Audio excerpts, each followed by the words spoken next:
안녕하세요. 깊고 넓은 영성을 위한 CBS 아카데미 숲 성현 목사의 이 시대 영성 작가들 시간입니다. 오늘도 우리를 깊고 넓은 영성으로 안내해 주실 성현 목사님 모셨고요. 안녕하세요. 안녕하세요. 함께 공부하실 수강생 여러분 반갑습니다. 안녕하세요. 한 해 한 해가 거듭될수록 저희가 듣는 것도 많아지고 깨닫고 느끼는 게 많아지면서 뭔가 약간 깊어지는 그릇을 만들고 있는 그런 기분이 드는데요. 오늘은 또 새로운 저자를 우리가 또 만나죠. 네, 오늘은 파커 파머라는 분을 소개해드리도록 하겠습니다. 바로 이분입니다. 생존에 계신 분이신가요? 네, 생존해 계시고요. 1939년생이고 얼마 전에 78살, 우리 나이 78 생신이셨는데 여전히 활발하게 활동하시면서 페이스북에도 글을 자주 올리십니다. 아주 활발하신 분이고요. 미국의 시카고 출생이고 원래 신학을 하셨어요. 뉴욕 유니온 신학교에서 신학을 졸업했는데 졸업하고 보니까 내가 갈 길이 목사가 아닌 것 같아요. 그래서 다시 버클리의 캘리포니아 대학에서 사회학으로 박사학위를 받으셨어요. 그리고 교수를 대학 강단에서 가르치다가 이게 또 내 길이 아닌 것 같은 거예요. 그래서 나와서 도시 공동체의 활동가로 다시 한 5년 정도 활동을 하십니다. 그러다가 지치세요.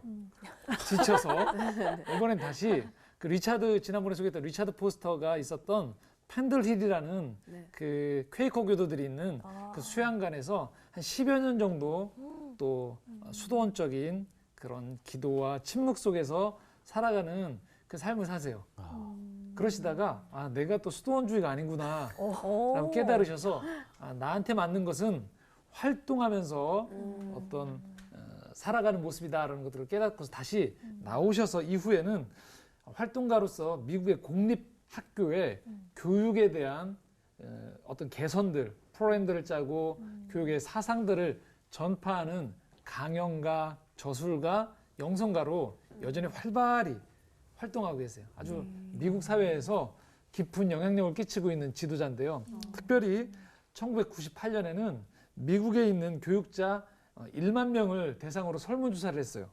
미국 고등교육에 가장 영향력을 끼친 사람 누구냐라고 물어봤는데 그중에 30명에 들어갈 정도로 이 파머가 아주 영향력이 깊게 끼치고 있습니다. 현재는 용기와 회복을 위한 센터라는 그 사역을 아주 집중적으로 잘 감당하고 계세요.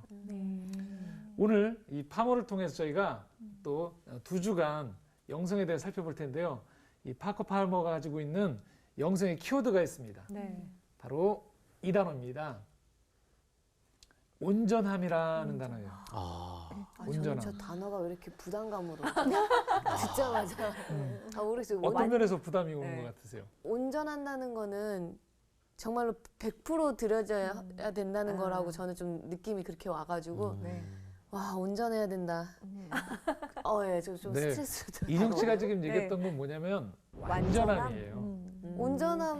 온전함도 있는 것을 다 그 안에 이렇게 담겨지는 거지만 오늘 강의를 통해서 온전함은 완전함이랑 좀 다르구나라는 것들을 아마 이 방송 보시는 분들도 인형 씨 같은 마음들이 있으실 것 같아요. 온전함 그러면 부담이다 라는 마음이 있으실 것 같아요. 자, 이게 뭘 말하는지를 한번 이번 강의를 통해서 좀 나눠보려고 하는데요.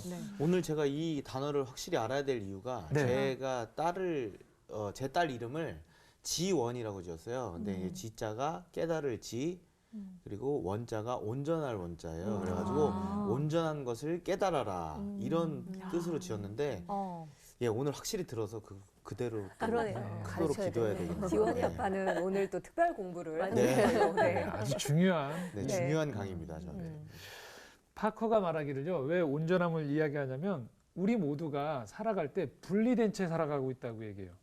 하나님은 우리를 온전하게 창조하셨는데 우리가 분리돼서 아이들을 보면 온전하다라는 거예요. 그런데 우리가 어른이 돼가면서 점점 분리되고 분열되는 경험을 하는 거죠. 그래서 우리가 이런 얘기 하잖아요. 내가 아닌 것 같아.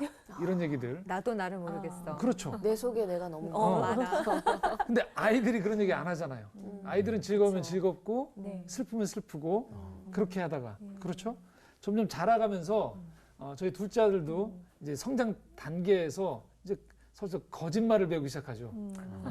뭐 하나씩 유치원 같은 데서 뭐 하나씩 가져오기도 하고 네. 점점 그러면서 이제 자기 안에서 이제 뭔가 분리가 되어지기 시작하면서 사회생활을 배워 나가기 시작하죠. 이 어른들은 더 많이. 그래서 저 사람이 웃고 있어도 우리가 저 웃음을 액면 그대로 잘 안 받아들이는 네, 거죠. 그쵸. 우리도 그렇게 하니까 웃고 있지만 내 속에서 내가 다른 우는 게 것들을 하고 우는 게 있죠. 아니고 우는 게 우는 게 아니고. 그게 다 분리된 우리의 모습인 거죠. 뭔가 시간을 내가 어린아이들 같으면 자기가 제일 좋아하는 일에 시간을 많이 들인단 말이죠. 네. 근데 어른들은 그렇지 않을 수도 있는 거예요. 네. 분리되는 거예요, 다. 뭔가 내가 좋아하는 것, 일치하는 것이 자꾸 분리되고 분열되어지는 모습이 있는데 그게 바로 그럴 때 우리 안에서 영혼과 내가 분리가 되어지기도 하고요. 자아를 점점 잃어버리면서 이런 표현을 해요. 거짓 자아 속에 살아갈 수 있는 가능성이 많아진다는 거예요. 파머는 그래서 우리 평생을 통해서 신앙을 갖는다는 것은 하나님이 태초에 우리를 만들으셨던 그 온전함을 회복하는 것이다라고 이야기하고 있습니다. 네. 아까 이 파머란 사람이 굉장히 여러 가지 길을 막 이 길이 아닌가 보다 해서 다녔잖아요. 자기의 온전함을 찾아서 다닌 행로처럼 느껴지네요. 정확히 그런 모습인 거죠. 자기 스스로에게도 그런 분열된 모습 속에서 온전한 내가 누군가를 찾아가는 과정이었고요. 이 과정은 파머에게만 해당되어지는 것이 아니고 우리 모두에게 해당되어지는 내용이겠죠. 파머는 특별히 제가 소개하면서 참 유익하겠다라고 생각했던 부분 중에 하나는 우리가 보통 영성을 이야기하면 종교생활 또 나에 대해서만 이렇게 한정 짓기가 쉬운데요. 파머는 온전함을 추구한다는 것은 단순히 종교생활에만 국한되어지지 않고 특정한 날에만 국한되어지는 것이 아니고 모든 날 그리고 내가 거주하는 모든 곳에서 이 온전함을 추구할 수 있다라는 얘기를 하고 그 힘이 영성이다라고 이야기하고 있는 거죠. 그러다 보니까 파머는 하나의 영역에만 책을 저술하지 않았어요. 참 다양한 분야의 저서를 했습니다. 첫 번째 책은요. 이런 영역에서도 책을 썼어요. 일과 창조의 영성. 일한다. 보통 이건 영적이다라고 생각하지 않는 경우들이 많은데 그쵸. 파머 자신이 이 한 10여 년 정도로 수도원적으로 살다 보니까 왠지 이런 것들을 추구하는 전통적인 의미에서 영성을 추구하는 사람들은 뭔가 활동을 하는 사람들을 보면 뭐 분주해 보이고 뭔가 좀 부족하다라고 생각하고 앉아서 기도하고 조용히 있는 것이 왠지 더 영적으로 보인다라는 거죠. 네. 그런데 파머는 그렇지 않다라는 거죠. 영성 안에서는 얼마든지 활동을 통해서도 영성을 추구할 수 있다는 것들을 깨닫고 그래서 일에 있어서도 이 일을 하면서 창조를 만들어갈 수 있는 것들 속에서도 영성이 있다라는 얘기를 하고 있어요.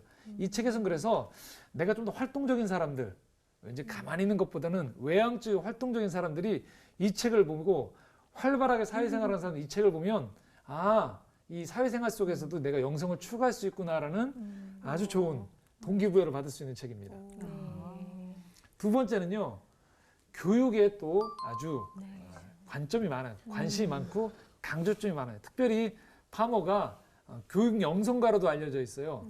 그러다 보니까 이 가르침이란 책, 또 가르칠 수 있는 용기, 다음 주에 저희가 살펴볼 책인데요. 가르침과 배움의 영성 같은 교육에 관련된 저술을 했고 실제로 서두에 말씀드렸듯이 미국의 고등교육에 많은 조언들을 해주는 영적인 멘토로서 이런 역할들을 하고 있어요. 여기서 끝이지 않고요. 가장 최근에 나온, 몇 년 전에 나온 가장 최근 저서는요. 비통한 자를 위한 정치학이라는 책인데요. 정치에 대해서도 영성이 적용될 수 있다는 거예요. 그래서 이런 문제제기래요. 왜 민주주의에서 마음이 중요한가? 한 번도 생각을 안 해봤죠. 네. 민주주의 이거는 분명히 영성하고 좀 다른 단어 같은데도 불구하고 평생을 모든 영역에서 영성을 추구했던 파머의 입장에서 보면 충분히 정치에 있어서도 영성이 가능하다는 거죠. 그러다 보니까 일반 사회에서 잘 안 쓰는 비통한 자를 위한 정치학 이거는 영성을 한 사람밖에는 제시할 수밖에 없는 통찰력인 거죠. 정치가 뭐냐?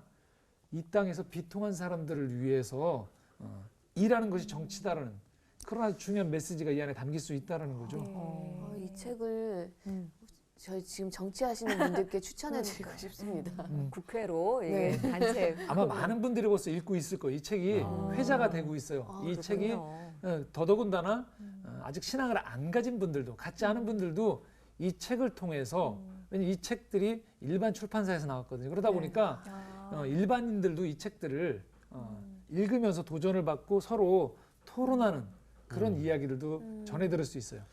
저 책에 대한 내용은 제가 잘 모르겠지만 네. 이제 제목만 봐도 아무래도 다수결 원칙에 의해서 소외되고 있는 나머지 소수의 의견이 무시되지 않나 그런 생각을 좀 하게 되네요. 그게 이제 그들의 마음을 치유할 수 있는 책이 될 수 있지 않을까. 네. 내용은 모릅니다. 그런가요? 네, 너무 놀라운데요. 다음 주에 할 아주 중요한 예. 자꾸 그러지 마요. 파머가 지적하는 것 중 하나 다수결에 대해서 주의할 것을 얘기하거든요. 놀라운 통찰력입니다. 네, 역시. 인생이네요. 네. 네, 아유, 예, 그냥 갑자기 또 천재가 되는 것 같아서 몸도 오늘 머리띠하고 오신 그 효과가 나는 것 같아요. 머리띠 팝니다. 이천에.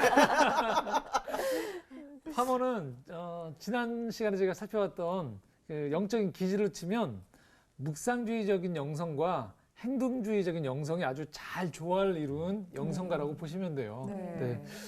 자, 오늘 소개할 책을 한번 안내해드리겠습니다. 삶이 내게 말을 걸어올 때라는 제목이에요.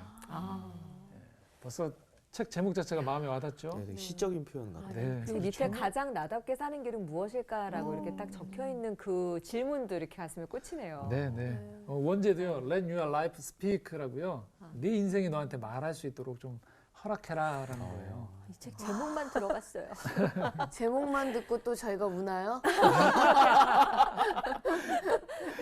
네, 한번 살펴볼까요? 파머는요.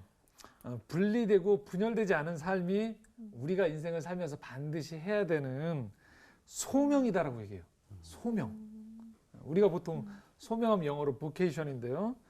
소명이 중요한데 우리 모두에게 삶의 소명이 중요한데 파머 스스로도 분열된 채 살아가다가 이 분열되지 않게 살아가는 것이 중요하다는 소명에 눈뜬 게 30대 초반이었대요.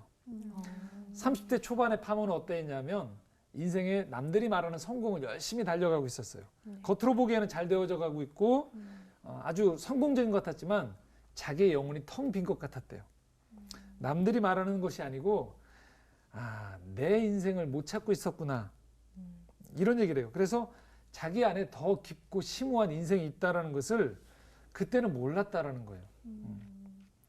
이때 이 모습을 이렇게 한마디로 얘기합니다.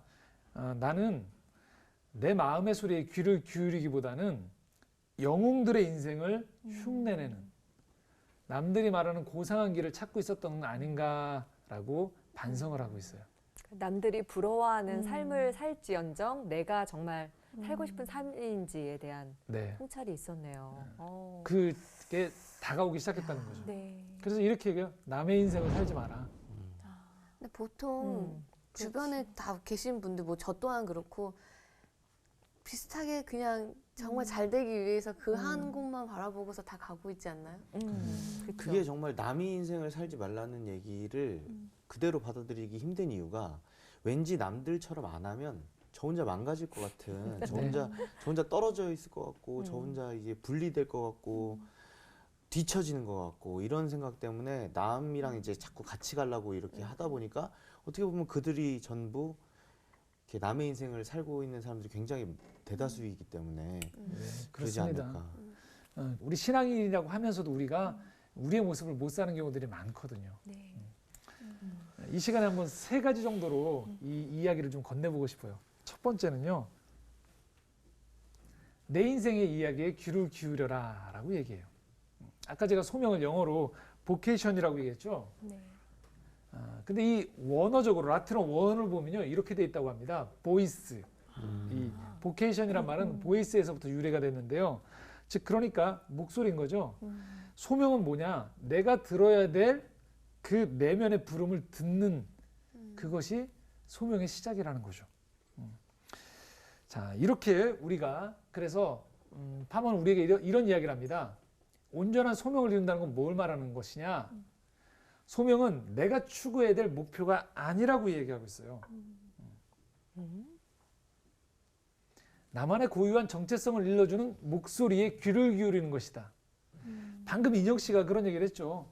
남들이 말하는 여기 목표를 따라가는 게 외형 밖에 있는 내 것이 아닌 내 안에 있는 것이 아닌 남들이 그려놓은 외형적인 목표를 열심히 쫓아가는 것 그게 성공의 비전이다라고 얘기하는 것처럼 얘기한다는 거죠. 그런데 그렇지 않다는 거예요. 나만의 고유한 정체성을 일러주는 목소리를 귀를 기울여야 된다고 얘기해요. 이것이 왜 중요하냐면요. 하나님이 그렇게 만드셨거든요. 우리를. 처음에 우리를 만드셨을 때 보시기에 좋은 상태로 만들었을 때 하나님은 우리 안에 보화를 주셨어요. 그런데 이렇게 얘기한 우리 모두가 여기에 선뜻 낯선 이유가 왜 그러냐면 어려서부터 우리의 학교 교육이 나는 빼놓는 거예요. 나라는 사람의 목소리를 듣는 걸 빼놓고요. 주변 사람과 다른 사람의 행동에만 귀를 기울이도록 만들어 놓은 거예요. 그래서 내 소리를 듣는 게 아니고요. 외부의 사람들의 목소리와 그 모습을 길잡이로 놓고 그걸 목표로 살아가는 거예요. 그러다 보니까 내가 나를 불신해요. 내 목소리를 들으면 두 가지 반응이 나와요. 나는 너무 이기적이야. 나라는 존재는 너무 불안해. 불안한 존재야. 이게 우리의 깊은 속마음이라는 거예요. 그런데 하나님은 본래 우리를 만드셨을 때 그렇게 만들지 않으셨다라는 거예요. 하나님은 우리 안에 보화를 주셨어요. 우리는 그런데 다른 사람의 목소리를 듣느라고 정작 우리 안에 보화를 못 발견해요. 심지어는 신앙생활을 하면서도요. 파머가 이렇게 얘기해요. 우리한테 하나님이 이렇게 요구하시지 않는다는 거예요. 너 왜 모세 같은 사람이 안 돼? 너 왜 다윗 같은 사람이 안 돼? 그러게요. 이렇게 얘기하는 거예요. 똑같은 그들이 될 수 없어요. 누구도 다윗이 될 수 없고요. 누구도 모세가 될 수 없는 거죠. 하나님이 원하신 건 누굴까요? 나예요. 왜 너는 너답게 못 사냐라고 하나님이 물어보신다는 거죠. 그럼에도 불구하고 지금 이 강의를 들으면서 우리 마음속에서는 자꾸 우리 안에서 의심이 나오는 거죠. 불안해요. 그렇게 해도 괜찮을까? 불안한 거죠. 나답게 산다는 것. 그 얘기가 뭘까? 남들이 하는 것, 우리는 남들이 하라는 것을 해야지만 칭찬을 받을 수 있고 남들이 부러워하는 것을 해야지만 성공을 여긴다는 거죠. 우리도 스스로가 자꾸 나를 발견한다는 것을 우리도 모르게 자꾸 그래서 불안함에 우리가 함몰되어져 가는 것 같고 이기적으로 가는 것 같이 보인단 말이죠. 근데 그렇지 않다는 거예요. 하나님은 우리가 내 안에 있는 소리를 들으면서 온전한 소명을 찾기를 원하세요. 그래서 이런 이야기를 우리에게 건넵니다. 진정한 소명은요. 온전한 소명은 자아와 봉사가 분리되지 않고요.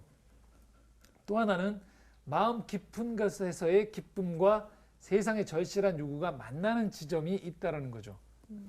자, 설명을 해드리겠습니다. 이게 무슨 소린가? 봉사? 예, 봉사, 세상의 절실한 요구. 자, 아까 제가 이런 얘기했죠. 우리가 불안할 수 있다고. 나만 돌아다보면. 맞아요. 나만 들여다보면 불안할 수 있어요. 충분히. 이게 그 영성과 심리학의 차별점 중에 하나가 뭐냐면 심리학에서는 자아가 온전해지는 쪽만 자칫 잘못하면 치중할 수 있고요. 마음 깊은 곳에서의 기쁨만 찾기 쉬워요. 잘못하면. 제대로 심리학을 공부하면 그렇진 않지만 우리가 어설프게 뭐든지 어설플 때 문제가 발생하잖아요. 그러다 보니까 이 강의도 절반만 들으면 아 그래 내 목소리만 중요해. 내 기쁨만 중요해. 근데 하나님이 그렇게 얘기하잖아요. 온전한 소명이라는 건 무엇이냐면 내가 있는 그곳에 보내신 이유가 있는 거예요. 내가 이 땅에 태어난 이유가 있는 거예요. 그렇기 때문에 나의 소리를 온전히 듣는 것과 동시에 거기서 멈춰지는 게 아니고 나라는 사람은 어디에서 살아가죠? 세상에서 살아가잖아요. 그러니까 세상 속에서 살아가는 봉사에 내가 함께 일치가 돼야 되는 거예요. 양극단을 가면 안 돼요. 나만 생각해서 셀프 나만 생각해도 안 되고요. 거꾸로 나는 제껴둔 상태에서 세상에 대한 봉사만 생각해도 안 되는 거예요. 남들의 요구만 따라가도 안 돼요. 내 마음속에 기쁨만 생각해도 안 되고요. 또 기쁨을 배제한 상태에서 세상의 요구만 따라가도 안 돼요. 그런데 이 두 가지를 우리가 어려운 문제잖아요. 그럼에도 불구하고 우리가 한 번도 이 두 가지를 조화를 이룰 생각을 안 해보는 게 문제라는 거예요. 제가 이전에도 그래서 어떤 직장을 다니는 청년과 대화를 나누는데 직장 생활이 재미있어? 라고 물어보니까 첫 번째 답변이 뭐였냐면 재미있으면 직장이 아니죠. 라고 답변을 하는 거예요. 신입사원이었거든요. 네. 아예 처음부터 분리를 하는 거예요. 아예 기대를 안 하는 거예요. 그것도 문제겠죠. 네. 그래서 아까 서두에 얘기했듯이 파머가 계속 찾아가는 과정이 있는 거죠. 자기 인생을 통해서도요. 마찬가지인 거죠. 계속적으로 내가 한 곳에 머물러서 이거면 됐다라는 안전지대를 찾는 것이 아니고 우리의 목표는 내가 더 온전해질 수 있는 것이 무엇인가를 끊임없이 질문을 통해 찾아가는 과정이 필요하다는 거예요. 그래서 첫 번째가 뭐냐? 내 인생의 이야기에 귀를 기울여야 된다는 게 첫 번째. 그래서 우리에게 전해주는 파머의 초청인 거고요. 두 번째. 근데 이 초청을 찾아가다 보면요. 이런 과정이 있다고 합니다. 어둠의 여행을 가게 된다는 거예요. 이걸 받아들이라는 거예요. 힘들 것 같아요. 그렇죠. 그죠? 삶의 말을 걸어올 때부터 좀 힘들 걸 예상했지만 어둠의 여행. 강함에 의해서만 진실을 발견하는 게 아니라는 거예요. 그러니까 공부를 잘하는 것만 통해서 내 이 인생의 길을 찾는 게 아니고요. 약함에 의해서도 진실을 발견한대요.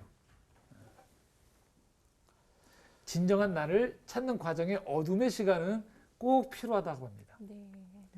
이 어둠의 시간이 저희들이 흔히 얘기하는 터널에 그런 비유하는 것과 똑같은 거겠죠? 파머를 비유로 들어보면 쉽게 이해가 돼요. 파머가 아까 신학교를 졸업하고 난 다음에 다시 목사가 아닌가 보다, 목사의 길이 아닌가 보다 해서 사역을 공부하고 대학 강단에 서요.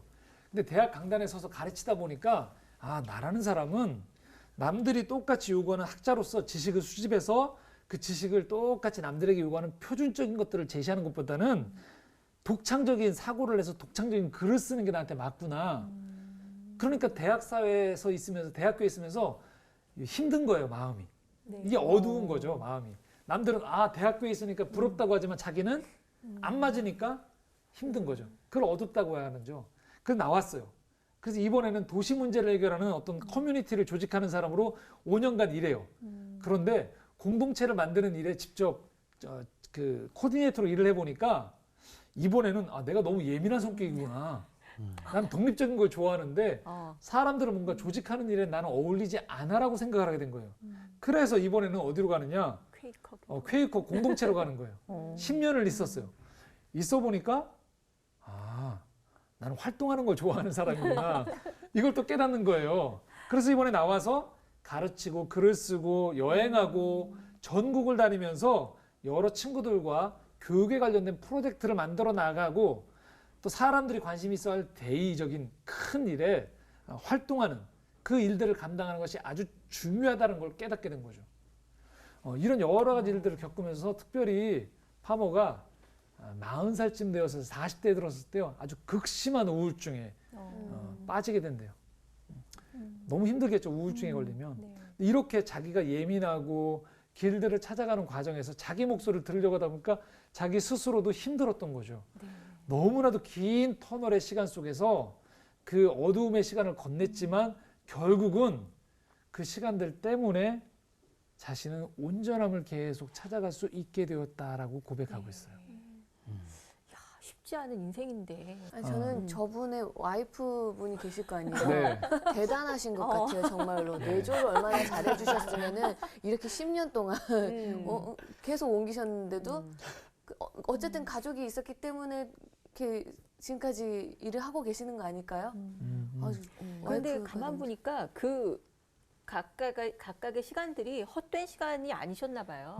그렇죠. 이게 맨 나중에 그 모든 것들을 조합을 해서 새로운 일을 하신 걸. 파머는 이렇게 고백을 할 수 있는 거예요. 이 과정들 자체를 들어섰을 때 우리가 방향을 제대로 잡은 데서는 내면의 평안이 찾아오기 시작하는 거죠. 네. 완벽하진 않지만.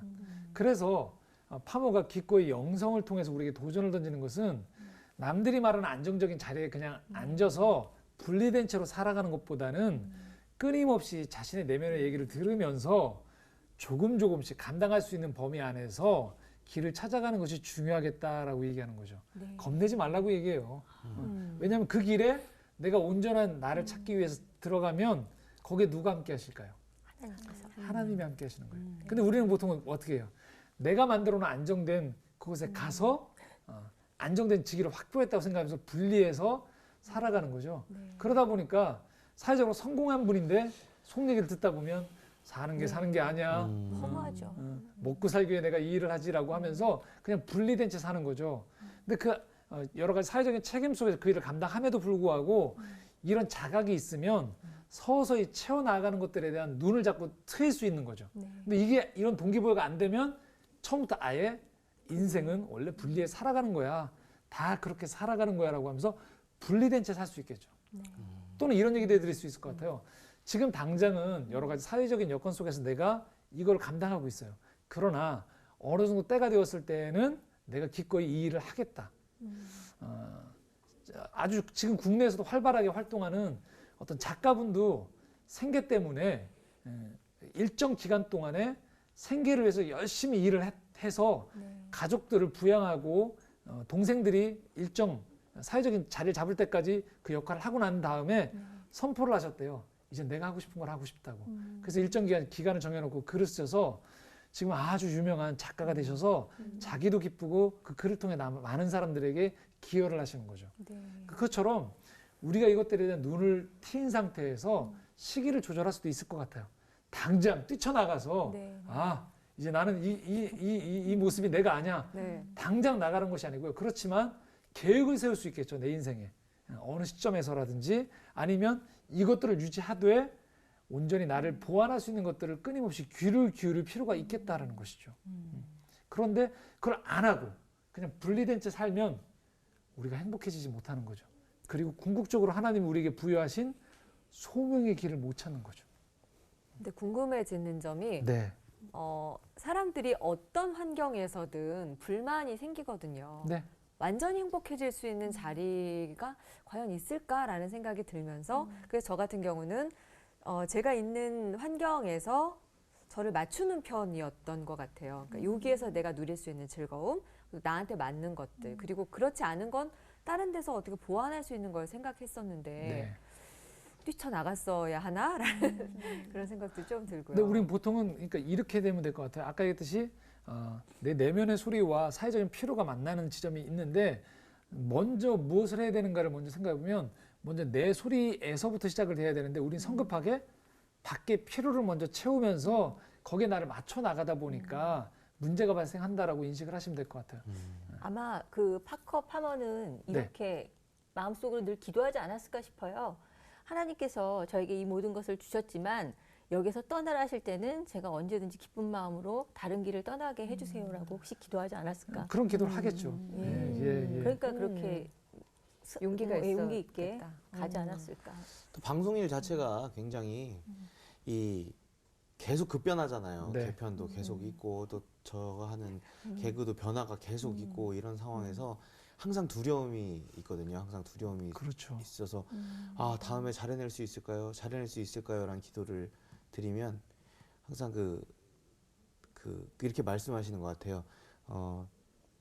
그 자리까지 네가 올라갔니? 이런 네. 항상 내가 함께 했기 때문에 거기 있는 건데 왜 또 무엇을 두려워하는지 그런 생각이 들더라고요. 그래서 오늘 강의를 들으면서도 그 말이 제가 안정된 것을 추구하고 이런 게 중요한 게 아니라 하나님과의 분리되지 않음이 정말 중요하다는 생각이 들어요. 그러면 어느 환경에서든 하나님과 분리되지 않으면 그게 이제 하나님과 함께하는 인생으로 그냥 되는 것 같아요. 네. 한번 세 번째를 살펴보면서 또 이야기를 계속 건네보도록 하겠습니다. 세 번째는요. 세상 속의 리더가 되라라고 얘기해요. 부담스러우시죠? 리더. 네. 그렇죠? 내적인 여행을 계속해서 진짜 나를 찾아가기 시작하면요. 결국은 이기적인 사람으로 변하는 게 아니고요. 자아도취적인 인간으로 변하는 게 아니고 이런 사람으로 변화된다고 합니다. 인간에게 따르는 책임감을 좀 더 늠름하게 간직한 채 세상으로 돌아올 수 있게 되어진다는 거예요. 내 소리를 잘 알기 때문에 다른 사람의 소리도 존중하면서 이제 점점 우리가 변화되는 거죠. 리더십은 그래서 모든 사람의 소명이라는 거예요. 우리 모두는 리더라고 기꺼이 이야기하고 있어요. 우리는 보통 리더라는 말에 거부감을 갖는 건 우리 주변의 리더들이 그 역할을 잘 못하는 것들이 좀 많죠. 그렇죠. 그런데 파머는 이렇게 얘기해요. 당신이 이 땅에 살면서 자기 할 일을 다 하고 있다라면 당신은 기꺼이 인식하지 못할지라도 어떤 종류의 리더십을 당신은 발휘하고 있는 거라는 거예요. 자, 생각해 보시면 이런 거죠. 가정에서 내가 리더가 될 수 있는 거예요. 내가 성경 공부 모임에서 리더가 될 수도 있고요. 직장 안에서 동료들 가운데에서도 어떤 부분에 꼭 뭐 직위에 의해서가 아니고요. 그 면에 있어서 내면의 소리를 들었던 사람으로서의 감당할 책임감 있는 이야기들이 있다라는 거죠. 그 지점이 신앙을 갖지 않는 분들하고 살아가는 가운데서 더불어 살아가는 세상 속에서도 얼마든지 우리가 이런 면에서 내면의 소리를 들은 사람으로서 리더 역할을 할 수 있는 거죠. 네. 그런 것들이 우리에게 다가올 수 있는 것이고요. 그런데 이렇게 나가려고 할 때 우리에게 지금 리더에 대한 부담이 있는 이유가 한 3가지 정도만 이해하려고 해요. 이런 부분들을 좀 떨쳐버릴 필요가 있어요. 리더에게 찾아오는 그늘 때문에 그런데요. 첫 번째는요, 최후의 책임이 인간의 몫이다라는 우리의 네. 그 고정관념이 좀 있는 거예요. 리더라는 말에는 책임을 져야 된다. 책임, 그렇죠. 그러다 보니까 우리도 모르게 탈진하고 절망하고 우울증에 빠지는 거죠. 그럴 때 파머는 이렇게 우리에게 얘기합니다. 다른 사람과 짐을 나눠질 수 있다는 것들에 대해서 받아들이라는 거예요. 인생이 그렇다라는 거예요. 리더라고 해서 모든 책임을 다 진다는 게 아니고요. 기꺼이 짐을 덜어간다는 것이죠. 두 번째, 혼돈에 대해서 우리는 두려워하는 거예요. 리더가 될 때 기꺼이 우리가 뭔가를 책임을 맡으면 그곳은 항상 뭔가 정리되어지지 않은 예상치 못한 일들이 벌어질 수 있거든요. 네. 그러다 보니까 우리도 모르게 어떤 일들을 벌이냐면 자꾸 구속해요. 그걸 뭔가 정리를 시키려고 하고 그것들을 정확히 정돈시켜서 예측 가능하게 만들려고 해요. 네. 사람들에게 권한을 주지 않아요. 우리에게 이렇게 말합니다.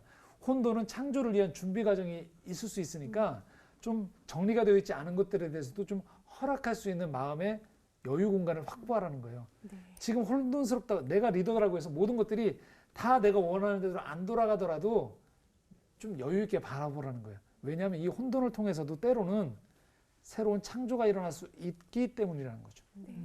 마지막, 죽음 자체를 부정한다. 이 말이 좀 재밌는 말이에요.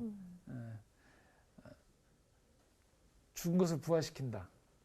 좀 엉뚱해 보이죠, 이 표현이? 네. 살다 보면요, 어떤 모임을 만들고 일을 해나가다 보면 안 되는 게 있어요. 안 되는 게. 망해야 되는 게 있어요. 그럼 어떻게 될까요? 망하게 해야 돼요. 그만둬야 돼요. 네. 근데 우리는요, 실패를 두려워하다 보니까 여기 표현 나온 것처럼 죽은 걸 자꾸 부활시키려고 하는 거예요. 억지로. 포기해야 되는 건 포기해야 되는데. 파모가 내가 이게 안 맞으면 뭐 해야 돼요? 나오는 거잖아요. 네. 그런데 우린 뭐예요? 여기 나가면 죽을 것 같으니까 뭐예요? 죽은 걸 자꾸 부활시키는 거예요. 그걸 죽여야지만 다른 문이 열리는데 우린 자꾸 부활시켜요. 이미 실패가 검증됐음에도 불구하고 그러면 포기해야 되는데 자꾸 계속 죽은 걸 부활시키는 거죠. 파머는 우리에게 이렇게 도전합니다. 죽음은 새로운 삶의 시작이 될 수 있다라고 얘기해요. 실패는 때로는 새로운 배움의 원천이 될 수 있으니까 네. 좀 허락하라라는 거예요. 자, 그런데 이게 혼자 될 수 있느냐? 그렇지는 않다고 봐요. 그래서 파모의 이후의 영성에서 아주 중요한 단어가 나옵니다. 네, 실패는 새로운 배움의 원천이다라는 얘기를 하면서요. 신뢰의 서클을 가져라라고 해요. 공동체예요. 나 혼자 이것들을 찾아가려고 하니까 좀 어렵겠죠. 네. 그래서 이 내 마음의 소리를 듣고 기다려줄 수 있는 공동체, 작은 소모임을 만들어서 내가 이것들을 찾아갈 수 있도록 도우라는 거죠. 자, 오늘 이 시간만 해도 이 아주 짧은 시간이지만 우리 안에 이게 뭐가 형성되는 거죠? 공동체가 공동체성이 형성되어지는 거예요. 네. 같이 고민을 나누고 네. 들어주고 이 자체가 뭐예요? 신뢰의 서클. 서클이 되어지는 거죠. 이런 공동체가 필요하다는 거예요. 이게 나 혼자 하기 너무 어렵거든요. 네. 그렇기 때문에 이 과정을 통해서 우리는 점점 내 길을 찾아갈 수 있는 것들을 배워나간다는 거죠. 그래서 이런 신뢰의 서클을 파머의 책에서는 단기간 동안에 이것들을 만들어서 나의 소리를 도울 수 있도록 돕는 것들에 대해서 얘기하고요. 저도 개인적으로 이런 신뢰의 서클을 잘 활용해서 제가 속한 이 공동체나 이런 모임에서 우리의 길을 찾아갈 수 있도록 만들어 나가는 것들에 대해서 늘 염두에 두고 있습니다. 점점 그래 서로가 우리가 이런 모임을 통해서 마음을 나누다 보면 점점 어떻게 될까요? 아, 저 사람도 용기를 내는구나. 그걸 보면서 나도 내 길을 좀 용기를 내서 가야겠구나라는 것들을 얘기할 수 있고요. 또 내가 이 길을 찾아가는데 불안해요라고 하면 누군가가 이것들을 들어주면서 누군가가 나에게 주는 용기를 통해서 내가 내 길을 찾아갈 수 있도록 점점 찾아가는 거죠. 파머는 맨 마지막 그래서 우리에게 이런 이야기를 건네고 있습니다. 답이 아니에요. 답. 안전이 아니에요. 물음 그 자체를 사랑하라. 이제 그 물음 속에 살라. 그러면 서서히 자신도 알아차리지 못한 채 먼 어느 날 그 답을 살고 있으리라. 너무 멋있다. 일단은 뭐 하라는 거예요? 물으라고. 내 마음에서 분리가 일어나는 것들을 당연시하지 말고 물어보라는 거예요. 내가 안 듣고 있는 건 아닌가? 여기는 왜 이렇게 분리된 채 살아가고 있지? 일단 질문을 던지기 시작하면서 그 안에서 사실 힘들겠지만 어둠의 여행을 거치기도 하고 또 그곳에 있는 신뢰의 서클을 통해 서로 이런 그 당연시하지 않는 사람들을 만나서 자꾸 만들어 나아갈 때 점점 나는 계속 질문을 던지고 있는 것 같지만 어느새 보면 뭐예요? 답을 알아. 답으로 어느새 내가 이만큼 와 있구나라는 것들을 보게 되어진다는 거죠. 그래서 우리의 인생 전체를 통해서 온전함을 찾아가는 우리의 인생 여정을 추구해 간다는 거죠. 누구도 완전한 사람 없고요. 완벽한 사람은 없고 우리 모두는 무엇을 추구해 가는 사람일까요? 온전함을 추구해 가는 사람이다라는 거죠. 영성의 길에서 이렇게 우리를 초대하고 있다라고 파머는 우리에게 이렇게 도전하기도 하고 또 격려하고 있습니다. 저는 오늘 강의를 들으면서 저희가 1, 2, 3 다 들었잖아요. 제 삶에 다 적용을 한번 시켜봤어요. 그러니까 좀 공감되는 부분도 있고 목사님께서 울지 말라고 그랬는데도 막 눈물이 계속 나오는 거야. 나도 이런 고민을 하고 있었는데 그리고 저뿐만이 아니라 저희 나이 또래 이런 사람들이 굉장히 많이 이런 고민을 하고 있어요. 그쵸. 그리고 부모님이 계시니까 부모님이 원하는 삶과 또 우리 자신이 원하는 삶이 있는데 이런 게 대립하면서 계속 이제 나아가는 그런 시기인데 그런 것들을 이제 계속 이렇게 오늘 공부를 들으면서 내가 어떻게 살아가야 될지 방향을 좀 더 잡을 수 있는 그런 시간이 됐고 그 사실 굉장히 좀 힘들었거든요. 지금도 힘든 시간을 보내고 있고 터널의 시간이에요. 저한테는 몇 년 동안. 그때 오늘 이야기를 들으면서 어느 순간 내가 그 답을 알아차리겠구나 이런 생각을 좀 들었어요. 어떻게 울었어요. 어떻게 울지 말라고 그러셨는데. 아니 울지 말라고 한 적이 없어요. 울지 않을 것 같다라고 했죠. 맞아, 울지 않을 것 같다고 하셨죠. 근데 울었네요. 네. 눈물 흘리신 다음에 참 제 얘기하기가 참 그러네요. 왜냐하면 저는 이 오늘의 강의를 통해서 나 자신에 대해서 내려놓음에 대해서 되게 많이 생각을 하게 됐거든요.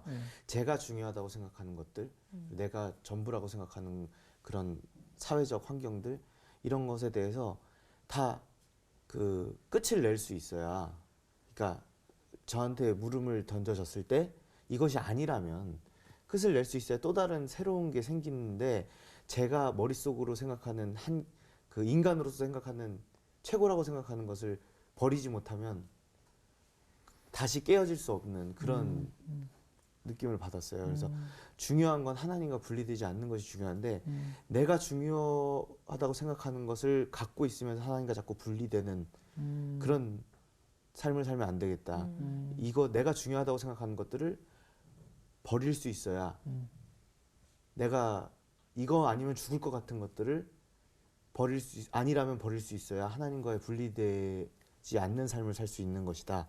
이런 생각이 많이 들었어요. 거의 청바자면 네. 하나님과 분리가 되어지지 않으면서도 네. 내가 남들이 중요하다고 생각했던 걸 버리지만 네. 하나님은 기꺼이 원구씨 안에 네. 깊이 원구씨도 못 알아차렸던 네. 정말 중요한 나와의 분리가 안 되어지는 참된 내가 정말 이걸 하면서 기뻐할 수 있는 것들을 네. 하나님이 계속 찾기를 원하시는 거죠. 예, 그게 이제 제가 가져야 될 자세에 대해서 그렇죠. 말씀을 드린 거예요. 왜냐하면 그렇죠. 하나님과 분리되지 않는다면 내가 이것이 중요하다고 생각하지 않더라도 이곳에서도 은혜를 주시니까요. 네, 네, 네. 네, 그렇게 네, 감사합니다. 믿어야 되겠습니다. 네. 저는 그 생각이 들었는데 그러니까 내가 중요하다고 생각하는 것이 정말 내가 원해서 중요하다고 생각하게 된 건가라는 질문이 좀 들었어요. 그러니까 그렇게 생각하게 된 게 정말 타인의 목소리에 내가 길들여져서 그걸 중요하다고 붙들고 있나라는 생각이 들면서 정말 나다운 게 뭐지? 나는 어떤 사람이지에 대해서 진짜 만나보고 싶다 그런 네. 소망이 드는 그런 시간이었습니다. 네. 아, 저는 이렇게 목사님 쭉 말씀하시는데 아브라함의 삶이 오버랩이 되네요. 예, 언제나 그 순종하면서 또 하나님께서 됐다 다른 곳으로 이렇게 하셨을 때도 순종했을 때 믿음의 조상이라는 정말 멋진 타이틀을 얻을 수가 있었고요. 또 두 번째는 목사님 지난주에 쾌락에 대해서 말씀해 주셨는데 또 내 삶의 새로운 쾌락, 예, 내가 하나님과 분리되지 않는 즐거움을 찾아가는 여정을 오늘 한 것 같아서 너무 좋았습니다. 네. 오늘 방송 보신 분들도 자신의 목소리에 어떻게 귀를 기울일지 고민이 시작되는 지점인 것 같아요. 네. 여기에서 쉽게 답을 찾기보다는 물음 자체를 좀 껴안고 고민을 씨름을 해봐야 되겠다 그런 생각이 좀 들었습니다. 다음 시간에 또 어떤 책을 소개해 주실지 기대하는 마음으로 또 다음 주까지 또 기다리겠습니다. 고맙습니다. 네, 감사합니다. 이정식 울었어. 프로그램에 도움을 주신 분들께는 CBS 아카데미 숲이 제공하는 책과 CCM 음반 그리고 만화로 제작된 최고의 성경 자습서 성경 2.0을 드립니다.